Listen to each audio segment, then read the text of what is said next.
Din que se hai algo que pode curar é o tempo. E en tempo somos expertos na Mariña. Temos o que moitos desexan, pero non todos teñen. O tempo para o teu que facer e o teu pensar, non só para ti mesmo, senón tamén para dedicarlo aos demais. O tempo para rir e gozar, para medrar, madurar e ser ti. Así que toma o teu tempo, porque tomar tempo non é perdelo. Tomar tempo é curar.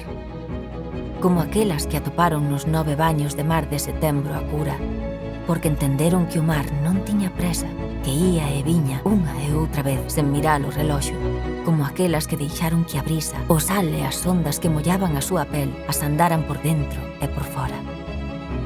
A Mariña quere render homenaxe ás carolas, a esas bañistas labregas que ataviadas con enaguas e camisolas e máis alado que dirán é da envexa, se coidaban nas augas das nosas praias no noso mar.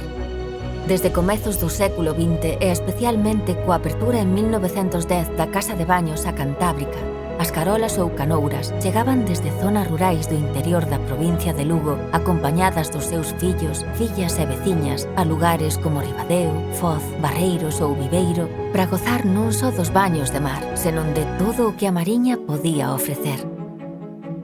As primeiras turistas da Mariña, esas mulleres que souberon atopar aquí o descanso para o seu corpo e para a súa mente, non poden nin deben quedar no esquecemento. Esas mulleres son parte do noso patrimonio e da nosa historia.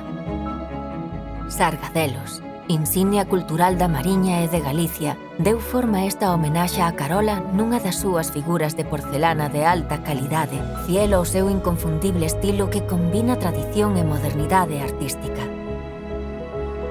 Unha obra escultórica que reflicta a identidade do noso territorio. A Mariña é a súa xente, a súa terra e o seu mar, o mesmo que ensina a vivir gozando do vaivén, a entender que a vida tamén ten as súas mareas e que vivir é fluir con elas, como o tempo, como o mar. A Mariña, Galicia de corazón.